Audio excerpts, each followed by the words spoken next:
Niv Mizzet Parun versus Yennett Cryptic Sovereign. Only one mana there, pretty good hand apart from the complete lack of mana, so we'll have to try again. And that is a lot of mana. Let's go. Oh, we'll have to keep our fingers crossed for another land, I think. Let's get rid of an island. That way we've got 2 blue and 2 red. We'll drop the volcanic island and pass.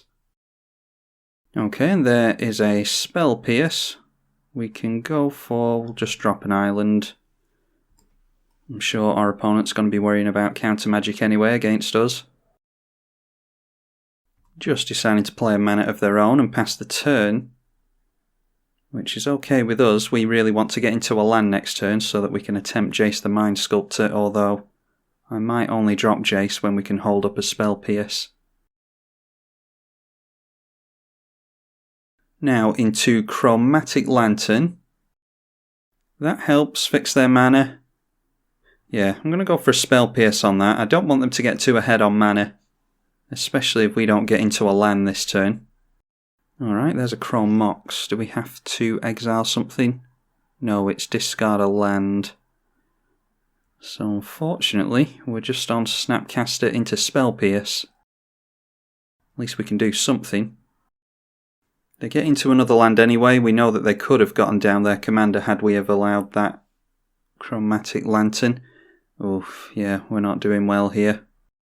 We'll just have to continue with the Snap Mage plan. And then our opponent gets down another land and decides not to go in for their commander. And a Braid. Well, let's keep trying. Turn 6 and only 3 lands. And our opponent hasn't missed a single land drop yet, so they've got twice as much mana as us. They're going for their commander. Let's go for a Memory Lapse on there. And if they've got Spell Pierce, then so be it. Oh no, they haven't held up blue mana, so we cannot be Spell Pierce there, but we will counter their commander. They need another land to get that back out again. There we go, eventually get into another land. It looks like they're just going in for their commander, so why don't we take advantage of... oh, they actually put their commander on top. Yeah, let's go in for Jace the Mind Sculptor. They can recast their commander next turn, but we can unsummon it with Jace. Oh, we could actually put it on the bottom. Yeah, let's get rid of our opponent's commander here. We Fate Seal our opponent. And there is Yennett. Do we want to put it on the bottom? Yes, we do. Now our opponent needs to get into a tutor to get their commander back out. Or they need to shuffle their library and keep their fingers crossed to draw into it. What can they do without their commander is the question. There is a painful quandary. Whenever we cast a spell, we discard a card or lose 5. Let's go Brainstorm now. Try and hit some lands. In the top 3, there's only one. That is Gitaxian Probe. Let's put Dak Thaden and a Braid on top. Play the Reliquary Tower. And then we'll go Gitaxian Probe for 2 life. And we'll discard the Vandal Blast, I think. Now then, what have we got? Oh, an Elish Norn's good to know about. Anguished Unmaking. A Merciless Executioner. Mortify, plenty of removal. And a Sunder. Alright. These things are good to be aware of. We can hold up Peak and Fact or Fiction on our opponent's turn. Alright, a Plague Crafter forces us to get rid of Jace.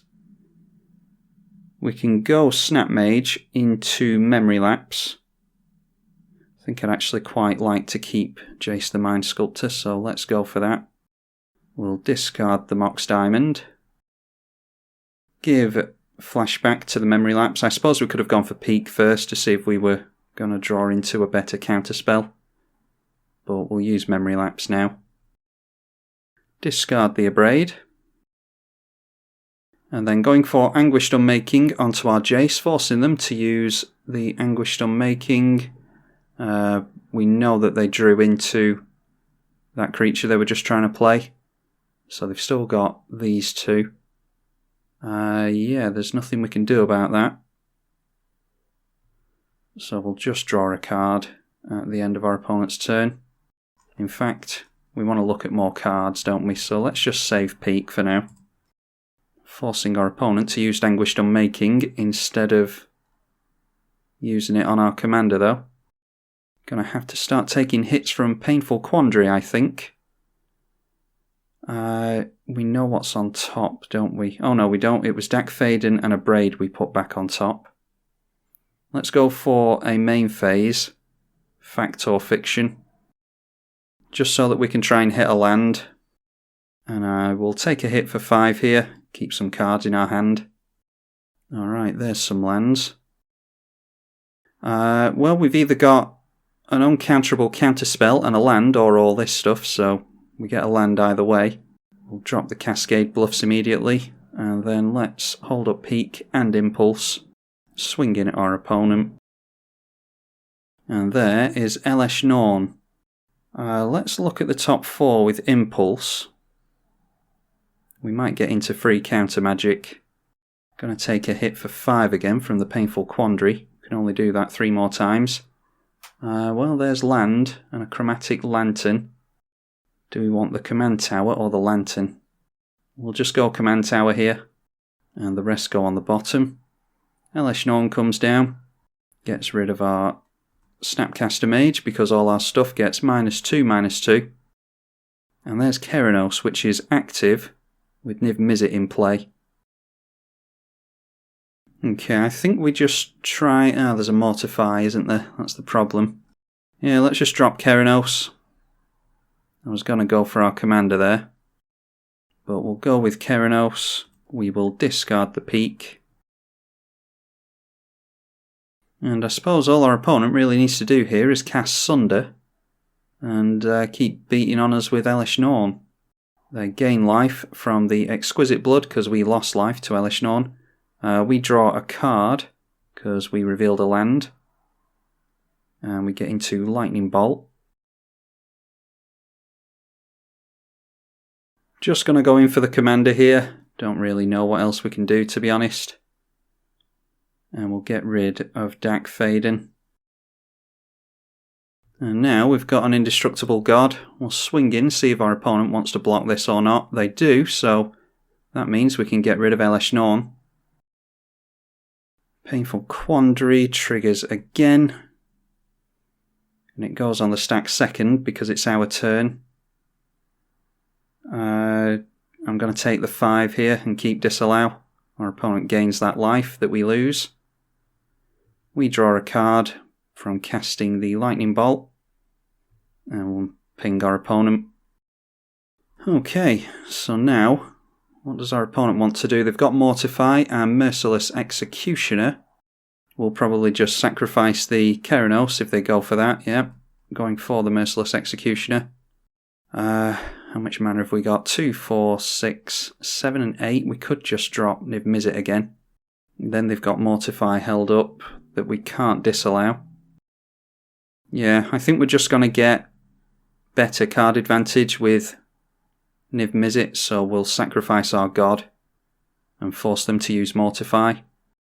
Oh, of course, they've got that Playcrafter still. I forgot about that. So they've still got Mortify in hand. At least they don't have a creature in play at the end of this. Just really trying to kill my opponent's resources at this point. Alright, if we go for a land now, we can go for a land next turn, hopefully, and get down Niv Mizzet again after the Mortify. So let's just... we'll get rid of the Disallow here, because I'm going to take a hit for 5 from the Preordain, because we'll draw 2 cards from Preordain. I'm going to do that right now while we've got priority. And then in response, they're going for that Mortify, I dare say. And there it is. 1 damage to my opponent. And then we can discard the dig through time if we want to. I'm certainly not going to do that. So we take our last hit for 5. Then we draw there. Sweltering Suns, don't really care about. Or the Sky Diamond, so yeah, both of those on the bottom, I think. And we get into Miscalculation, which I don't really mind. Luckily, our opponent has an Urborg in play for Misty Rainforest.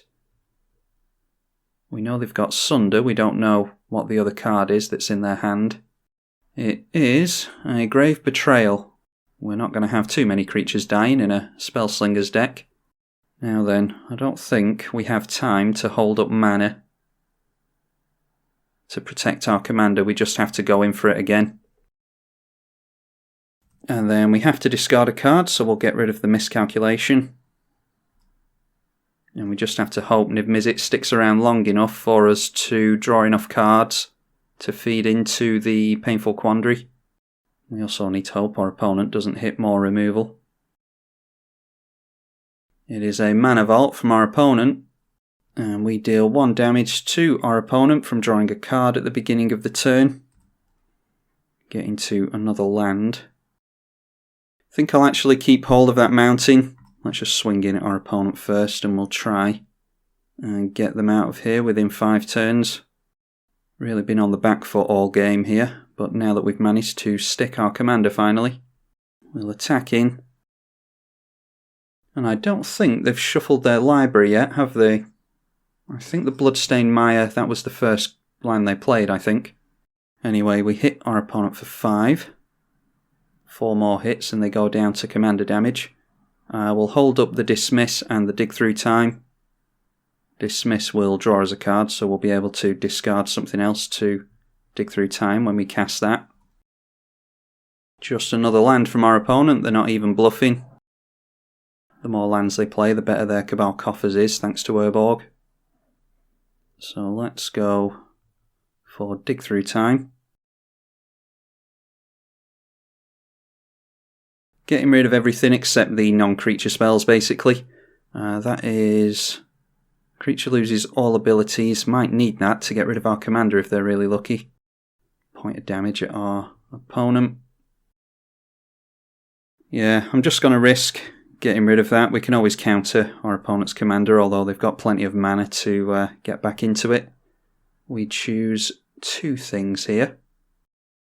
I think Mystical Tutor and Fabricate are the best things to go for. Then they can go back in any order. And let's go Mystical Tutor, getting rid of an island.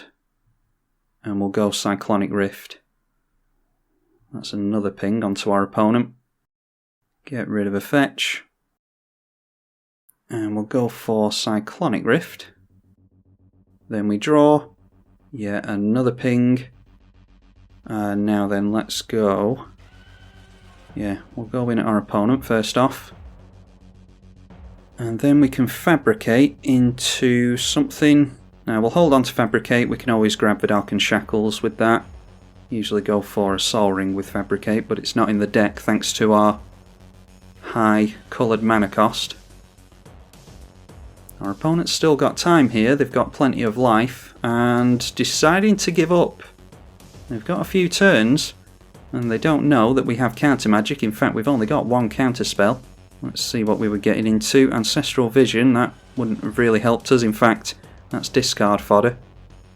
And now it's kicked me out into the lobby. Yeah, our opponent should have played that out a few more turns because we weren't out of the woods just yet, although I dare say we would have won that one eventually. Yeah, I think getting our opponent's commander out of the way was a real game changer there. They got into way more mana than we did, and no matter how many times we counter their commander, I think they could have gotten it out and had it stick eventually. And in Izzet colours, we really struggle with blowing up creatures. Had we have gotten into that Fabricate, we could have stolen our opponent's commander and got that blocker out of the way, and then started swinging in at them, but I think we would have struggled against our opponent there had they have landed their commander, especially with us hovering at 4 life. But it was a good game to our opponent. I don't know which way that would have gone had they have played it out, but clearly they didn't fancy their chances. Remember to leave a like and a comment if you want to help the channel out. I'm tribalkai on the EDH channel. Thank you for watching.